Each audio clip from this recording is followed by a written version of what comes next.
Hello everyone, welcome back to my channel and to the next chapter of Bryar Rose. It's chapter 16, Bryar Rose. I've grabbed my favourite spot on Ella's couch.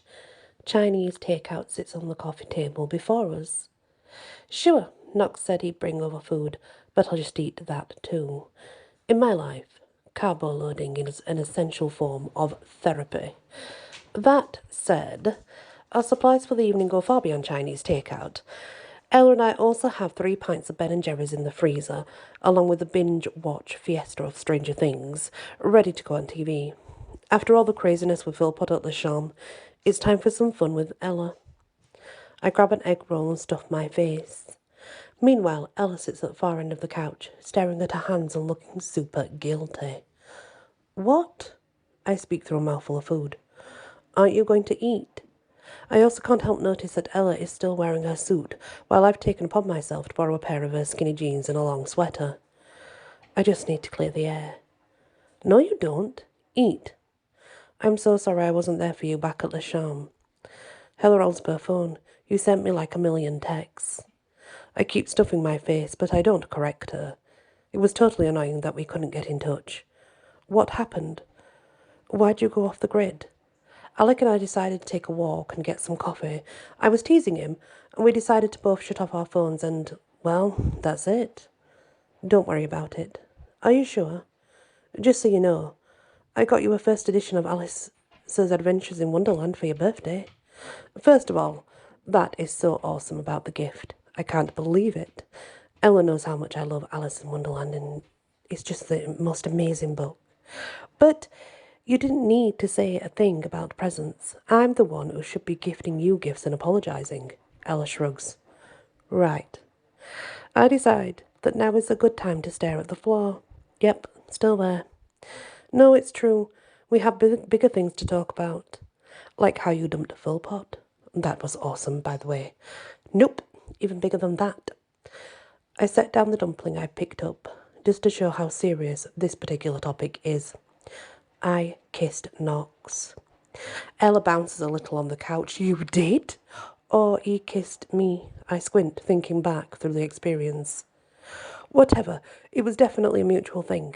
I raised my pointer finger, and it happened twice. And I blushed my face off. It was awesome. Ella rips open a little white box that's filled with mushy pork. Details, girlfriend, details? Not until I get a little intel from your side. Anything happen with you and Alec? Nope. Friends without benefits forever. Is it because of his magic stuff? I don't want to come out and say that I guessed Alec is a warden, and Knox confirmed it. That means he can't get married, which is a little bit of a bummer. But come on.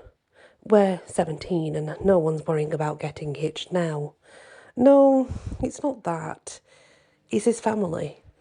Oh. From the little I know of Alec, his family are all creeps, who ignores it when you get evidence that you're selling stolen stuff. Criminals, that's who. Oh, is that right? There's a sadness to her answer. That means 2 things. First, she means this. Second, she's not ready to talk about it anymore at this moment. I've known Ella long enough to realise when I need to be patient. Sorry, girlfriend. I offer an egg roll, because that's Ella's favourite. She takes it and smiles. Thanks. Want to hear about my crap day? It's certain to make you feel better. Ella stuffs the egg roll in her mouth and nods vigorously. There really isn't nothing like someone else's crap life to put your own in perspective. I lean back on the couch and lace my fingers over my waist. That's my I'm telling a story, and it's a good one pose. Well, it all started because Knox promised to show me the true nature of Denari. He did. Oh, yeah. And boy, it is not pretty. Ella moves her feet up on the couch, so she's sitting bird style. This is her pose when she's super interested. Keep going. Suddenly, twinkling silver lights appear right between us, and the opening credits for Stranger Things come. Uh-oh. I've seen this before. It happened last time Colonel Marrell the Magnificent visited me. Sure enough, it comes into view. Looking the same as it did last time. which is basically a grime version Clark Gable from Gone with the Wind. The nub of the unlit cigar is held in his teeth. Good evening, ladies. I blink hard, because I'd really convinced myself that the whole seeing Colonel Mallory thing was a mirage of some kind. I glance over at Ella, her eyes are wide with shock, too. In fact, she's so surprised that she's holding some chopsticks of mushu up to her lips, but not putting actual food in her mouth. You know, says Colonel Mallory, in polite society, you'd say good evening. Ella slowly resets her little white take-out box on the coffee table. Not a lot of fairies could get past the wards in my place. That must be you, Colonel Mallory the Magnificent. He bows slightly at the waist. One and the same. Ella leaps to her feet. You bastard! What did you do to my friend? Now, I appreciate Ella's protective instincts, but I summoned Colonel Mallory for a reason. I grab Ella's wrist and guide her back down. I called him here. Remember? When you were blabbing on 6th Avenue, asked Ella. I thought you were so stressed that you were just acting crazy. I was stressed out, but I really did want to summon Colonel Mallory. You see, he visited me before. Here, in my condo. After Knox dropped me off, I thought it was a mirage, but he says things will be changing. Colonel Mallory tips his wide-brimmed black hat. More specifically, I told Bryar Rose that she would soon be coming into her powers, and therefore she was in dire need of my expert advice. Well, I don't know about powers or anything, but strange stuff has certainly been happening. I do want your advice. Advice? Ella glares at Colonel Mallory. From him? I shrug. It's like I told you on 6th Avenue. Things are going too fast. I need all the perspectives I can get. Ella lowers her voice. He cursed you, Bry. Why am I the only one of us who's remembering this? Technically, I did not curse Bryar Rose. I saved her. Ella flashes an angry look at him. Fairies don't save anyone. Colonel Mallory chuckles, but there's no humour in the sound. Bryar Rose seems to think her aunties saved her. Oh, her aunties have an angle, says Ella. Mark my words. Now it's my turn for my protective instincts to take over. Come on, Ella. They took me in. They have their own self-serving reasons.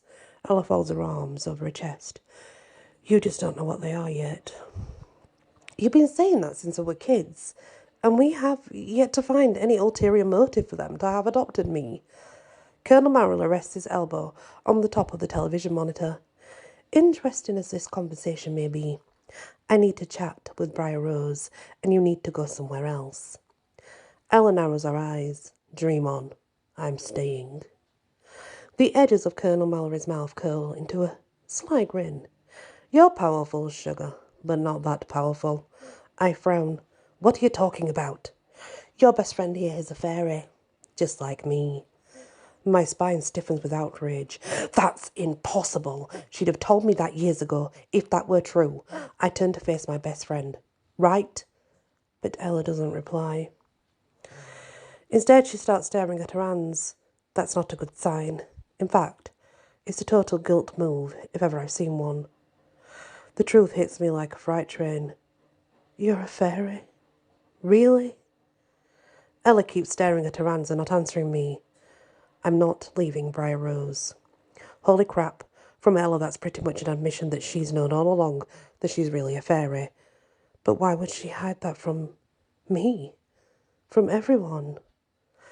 Colonel Mallory sighs. Well, sugar, I warned you. He snaps his fingers, and a cascade of silver dust twinkles around Ella. A second later, Ella yawns, curls up onto the couch like a cat, and falls asleep. I point at my friend. You just knocked her out. Sleeping spells are my speciality, but you already knew that, didn't you? Yeah. I noticed the sleeping spell you put me through all my life. Thanks for the reminder. I press my palms against my eyes. This isn't how I pictured this conversation going at all. In fact, I didn't even picture having this conversation. I lower my hands. This is a disaster. Colonel Mallory takes a cigar from his mouth and eyes the unlit tip. I came here to tell you something important about who you are and what powers you have, and I might just do that, but I might not. Depends if you're ready. He eyes me carefully. Are you ready, sugar? Frustration twists up my back. Can you be a little more specific? No. Don't try to make me. This is how fairies are, in case you haven't noticed. I had, in fact, noticed.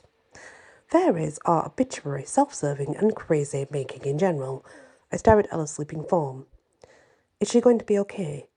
Because I'll kill you if you hurt her. Oh, she'll be fine. Colonel Mallory sets the nub of the cigar back in the corner of his mouth. She'll wake up in a day or so. He rubs his palms together. Now, back to business. When did you summon me? I thought you were trying to figure out if I'm ready. That's exactly what I was doing. You're not in the way you would expect me to, though. This experience is already very weird. I don't have any compass to judge if this line of questioning is good or bad, so I decide to roll with it. I spoke your name like an hour ago. An hour? That's pretty good. I exist on every plane of time, sugar. Don't expect me to come running this fast again. I'll make a note in my diary. My voice drips with sarcasm, and I want you to wake up my friend now. I'm not doing that. He grins around his cigar. How much do you know about me? You're a powerful fairy who cast a sleeping curse on me. A few days ago, you said that this spell is actually for my own good. That's true. I'm also part shifter. You're a werewolf? No, bless your heart. Colonel Marley snaps his fingers again, and black scales appear on his skin. His eyes become yellow orbs with long rectilinear slits. I'm part dragon. I tried to process this piece of information. You're part dragon. That's right. I'm a fairy lord and a shifter, both. Colonel Marrow snaps his fingers once more. His skin returns to normal. Now that was just a partial shift, in case you were wondering. If I wanted to, I could get bigger than this entire brownstone. Good to know. I'm so screwed. Why do you invite this crazy man over for a chat? You know what? I'm thinking that maybe we're done here. Oh, we are far from done. This is only the beginning.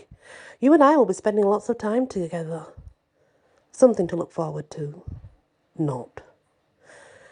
No, what's the hardest part of being a dragon shifter? I'm sure you're about to tell me. The smells.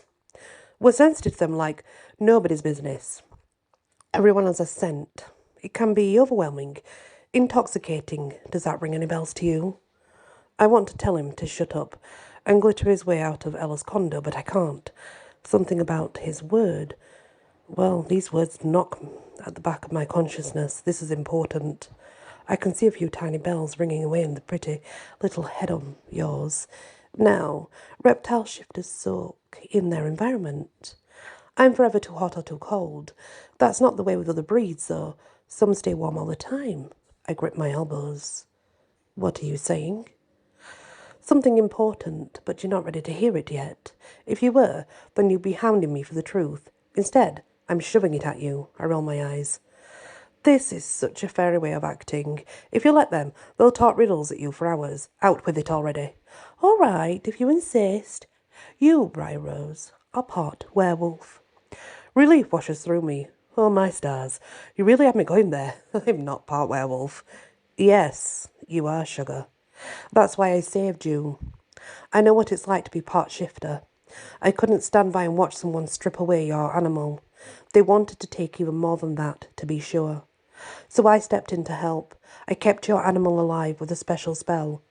It puts you to sleep any time your feral side tries to ride. Now, how's that for incredible? It's official. Our conversation has crossed the line from stupid to ridiculous. So I'm part shifter. Good to know. You don't believe me. You think. I grab another dumpling from the table. Look, I've had a long day. Everything's been one disaster after another. I actually asked you to see if you could provide some useful information, like maybe a few tips how to stop the Denari. Not my area of expertise, sugar. So you say. But instead of giving me anything useful, you tell me lies about being part werewolf. I'm a sleeping beauty template. Look at yourself. You're a part dragon who cast a sleeping spell on me. That's my template. Sleeping beauty, no werewolves. You're not a sleeping beauty life template. I'm not? Eh? That's right, sugar. You're something else entirely. That's what I really came here to talk to you about. But you're acting mad as March hare, and we haven't even gotten past the fact that you're part werewolf yet. I'm afraid this really isn't a good time, or good use of my time. Silver dust starts to sprinkle around him. Crap. Colonel Marrow's using fairy magic to glimmer his ass out of here, even though I haven't exactly welcomed his conversation. I didn't mean for him to leave. Maybe my mind is a mess of questions, the biggest one of which is why I feel panicked that he's going. The outline of his body is fading. No, wait, stop. You're not ready, sugar.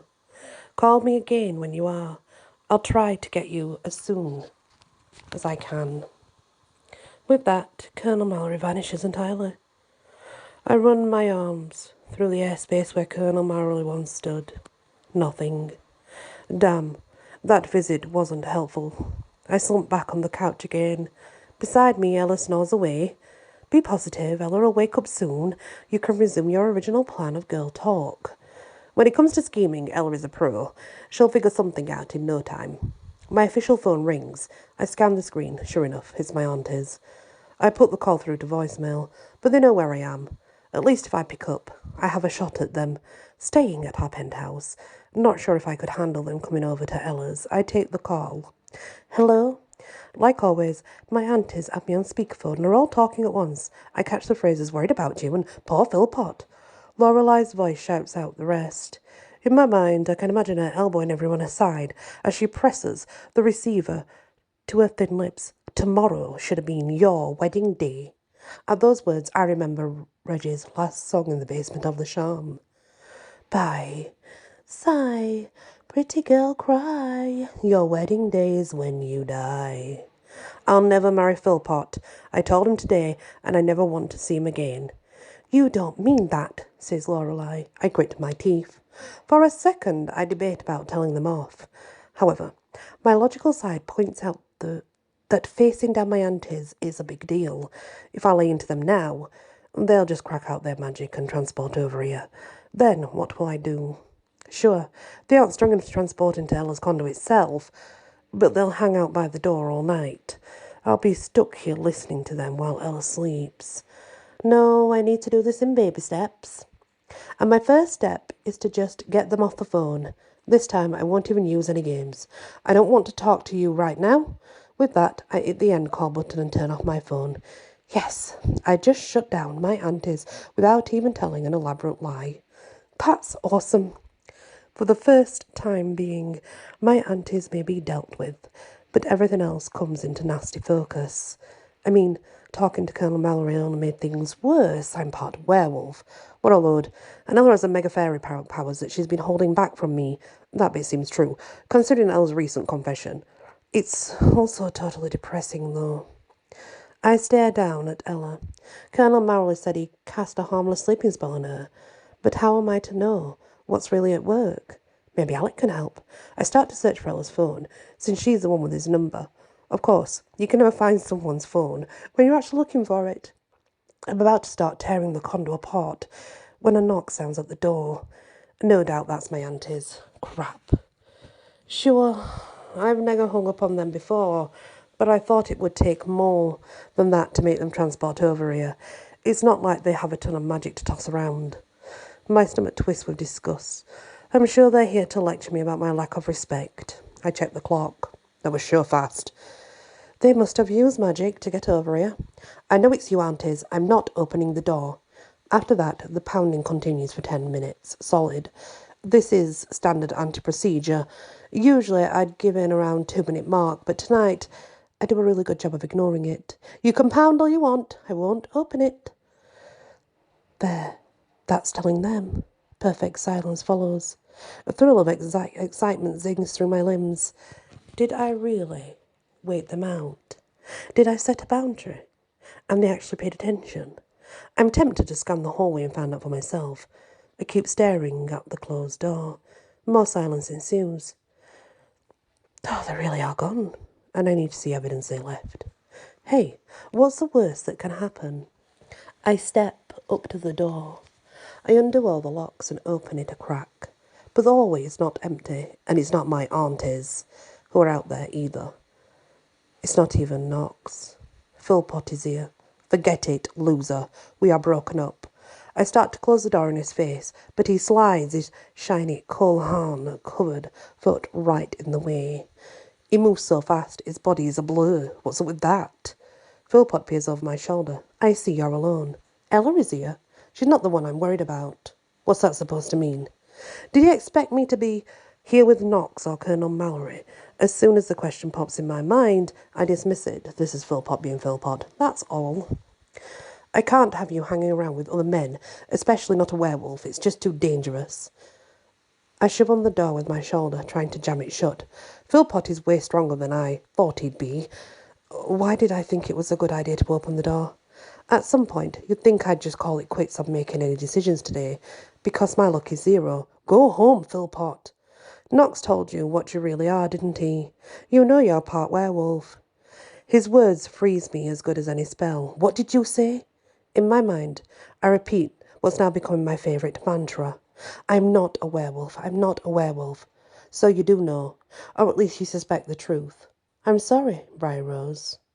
I'd hoped it wouldn't come to this. With a burst of strength, Philpot forced his way inside. Now, I really wish that I had at least one of our phones handy. Instead, I can only glare at Philpot. Get out, now! Philpot reaches into his pocket. The room reeks of magic. What have you and Elle been up to? He spies her on the couch. Oh my, you told the truth. Ella is here after all. But your little friend appears to be under a sleeping spell. Oh, she's not doing well either. A weight of dread settles into my stomach. How do you know that? To me, the skin appears to be sparkling with green light. Don't you see it? What? Green? That sounds like bad news. I rush over to Ella, quickly checking her exposed skin. Nothing looks wrong. I don't know what you're talking about. Suddenly, a white handkerchief is jammed over my mouth. An acidic scent fills my lungs. The fabric is drugged. White splotches take over my vision while my legs turn watery beneath me. Two thoughts repeat through my mind as my consciousness fades. Philpot is knocking me out, just when I thought things couldn't get any worse. The end. And that is the next part of our Bryar Rose. Thank you for listening and many blessings. Hello everyone, welcome back to my channel and to Bryar Rose. We're now on chapter 17. Back to Knox.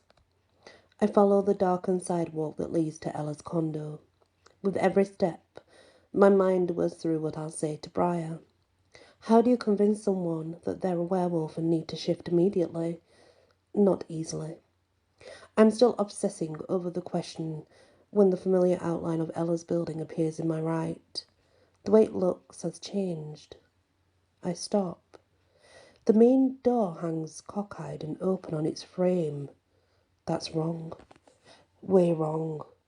No one leaves a door open in the city. Not unless they have a death wish. The residents in this building would have the thing superglued shut if they knew, which means someone just broke in. My senses go on alert. Someone just broke into Ella's building. My protective instincts go into overdrive. Whoever it was, they could still be here. My wolf paces inside me. Danger, mate. We don't know that, buddy. People break into buildings all the time. And this is New York. The crooks are probably long gone, and with someone else's stuff. Still, I speed inside and rush up the stairs to Ella's place. My heartbeat pulses double time in my chest. I pause at the hallway that leads to Ella's condo. Her door is wide open. I take in a deep breath, looking for any familiar scents. That's Bryar Rose scent of cinnamon, honey and sunshine, along with that nasty cologne that Philpot wears. What's the freak doing here? I rush inside Ella's place. It isn't huge, so it's easy to see that Bryar isn't here. Ella is sacked out on the couch. There's another scent in the air. It's acidic and sweet. All at once. I know I've come across this aroma before, but I just can't place it. Whatever's going on, I don't like it. I grip Ella by the shoulders. It's me, Knox. Wake up. She doesn't flinch, let alone open her eyes. I've hung around Alec enough to know when someone's knocked out with a spell. I whip out my cell and dial his number. Alec picks up on the first ring. What's up, man? I'm on level 12 of my new game, so help me. If you make me lose a life, I will hunt you down. I'm at Ella's place. The door was wide open. Bryar's in here, and Ella's knocked out on the couch. I think something's wrong. So make her a coffee. She'll perk up. Coffee. Clearly, Alec isn't getting the sense of urgency here. I wouldn't call you if that's all it was. Ella's under a major spell. I tried waking her up, but it's no use. So, proof your ass over here right now. Ella needs to tell us what happened to Bryar Rose. Got it. I'll be right there. I'm glad to hear that Alec has his future CEO voice on. It means he knows that it's serious as well, and he'll show up ASAP. Sure enough, a reddish haze appears by the door. Within a few seconds, the light solidifies into shape of Alec. He raises his right hand, which still glows from whatever magical jewels are in there. Whoa. I've never seen Alec cast a transporter spell. I mean, not this quickly, like ever. The moment Alec fully appears, he tosses the now darkened diamonds into the pocket of his suit coat. Alec has a whole system of which pockets go with which magical jewels. All the blackened gems end up in his left pocket. He doesn't waste any time with hellos. Where's Ella? On the couch. Alec rushes over to her side. The guy looks totally freaked. His normally strategical messed up hair just looks like a rat's nest after the magical transport. He kneels beside Ella and reaches into an inside pocket of his suit jacket. When he pulls his hand out again, his fists hold emeralds. Some gemstones and crystals naturally soak up power, like a battery. Alec can pull that energy out and turn it into magic. Now, emeralds carry power for spell breaking. I've only ever seen him use one or two small stones before, but this time he's pulled out 3 gems the size of golf balls. My buddy means business. Alec closes his eyes and raises his hand. The gemstones now glow red inside his palm. No matter what the stone, wizard magic always shines red. The stones keep glowing brighter, but that's it. Nothing else happens. Alec opens his hand again and stares at the now darkened stones. What the hell? That should have broken the spell easy. Who can cast a spell that strong? I don't know. Alec reaches into another pocket of his jacket and pulls out a huge blue sapphire. You sure you want to use that? Alec has been dragging that stone around for years. It's a super powerful, all-purpose gem. The kind you only use in case of a major emergency. I fingered the black opal claw that I wear on the chain around my neck. This gem is the same kind of super powerful stone, only it's to help me escape from wizards. Either way, these things, well, we don't use them lightly. Alec closed his eyes once more. A flash of red light shows through the fingers on his closed fist. The illumination becomes brighter and brighter until the entire condo is bathed in crimson. An ear-piercing crack fills the air as the sapphire breaks inside Alec's palm. It blackens and then turns into soot. Bits of dust float through his fingers and onto the floor. Damn. Alec just used up all the power in that sapphire to cast his spell, and nothing happened. Ella's still asleep. I've never seen anything like it. Bile creeps up my throat. If someone was powerful enough to do this to Ella, what happened to Bry? Finally, Ella's eyes flutter open. I exhale. At least my friend's magic is still working. Alec, she says. What are you doing here? He scoops her up in his arms. You scared me to death, Ella. Knox came by just like he promised. He found your door open, you asleep, and Bryar Rose gone, so... Ella breaks free from his hold and stands. Bryar is gone? She doesn't wait for an answer. Instead, Ella stalks around the condo. She even quickly scales up the ladder to the loft. Bryar's gone. What happened to her? I step forward. We're hoping you could tell us. All I know is that Colonel Mallory the Magnificent came by. My voice lowers to a growl. The fairy who cursed her. He may have cast a curse on her, but I think he meant it to be helpful. Never trust a fairy. Ella and Alec exchange a long look. There's a whole conversation in that stare, and I think back to how cagey Alec had been about whatever the hell is going on with him and Ella. I take a deeper whiff of Ella's scent. In a flash, I know at least part of the story. You're Fae, aren't you? Ella nods. I always told Bry I was human, she sighs. That's why I could tell Colonel Mallory was speaking the truth. Call it a sixth sense of my people. We can mislead humans, but it's harder between fairies. So where's Bry? I don't know. I stalk around the small apartment, the scent of sickly sweet acid hits my nostrils again, and suddenly I remember what it is. Someone used a knockout drug on Bry. My blood heats with rage. My money is on Philpot. His stench is all over this place. I round on Ella. How did he get in here? You're a fairy. Don't you have protection spells on this place? I do. But if Bry opened the door for him, then they wouldn't have worked. I narrow my eyes. Great. Just great. Alex steps between us. Look, this is getting us nowhere. Let me cast a tracer spell on Bry. He focuses on Ella. Do you have something of hers I can use? Sure. Ella rushes up the ladder to the loft and comes down, holding a scarf. Bry left this here. Will this work? Alec turns the silk over in his hands. Yeah, this ought to do it. While holding the scarf in his left, Alec reaches into yet another forbidden pocket in his jacket and pulls out a small white crystal. He grips the stone in his right hand and closes his eyes. A small flash of white light glows inside his palm. If you didn't know to look for it, you might have missed the whole thing. Alec opens his eyes once more. I have bad news. I can't help the angry edge in my voice. Don't tell me she's hurt. Bryar Rose is fine, but Philpot took her to a conversion zone in the Aderon rats? His words send my inner wolf into a frenzy. Same mate, same mate. I'm not too far behind him either. Conversion zones are bad news. A conversion zone? What's that? It's where they take humans and turn them into denarii, explains Alec. So, why do you both act like that's a bad thing? Asked Ella. The denarii who run our group seem nice enough, mostly.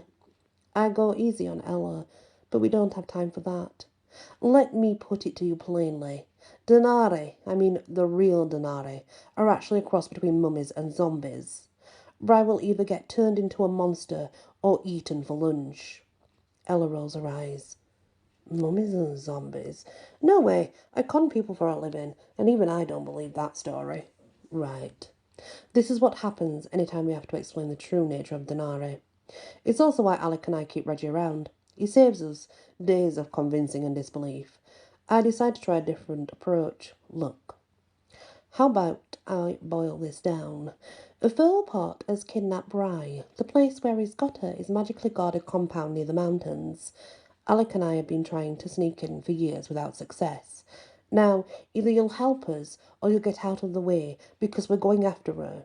I need to ask Alec if he's going along. That's a given. Ella's intelligent gaze flickers between Alec and me. Fine. I'm convinced. What about Philpot? I didn't sense anything strange about him, says Alec. And I checked. I don't like people making a scene in my family's building. Either he's a master wizard or he's a regular human. I sniff. There's no way Philpot is a master wizard. The guy is too big of a loser. My guess is that Philpot is one of the human stooges the denarii employ from time to time. You'd be amazed what people will do for money. Actually, I wouldn't be surprised at all. Ella chuckles, but there's no humour in it. Who's driving? Alec stands behind her, points at her head, and mouths 4 words. I love this girl. I love this girl. I lift my brows. The reply is out there without my even needing to say it. You love this girl. Alec waves me off. It's a figure of speech. Obviously, Ella hears that one.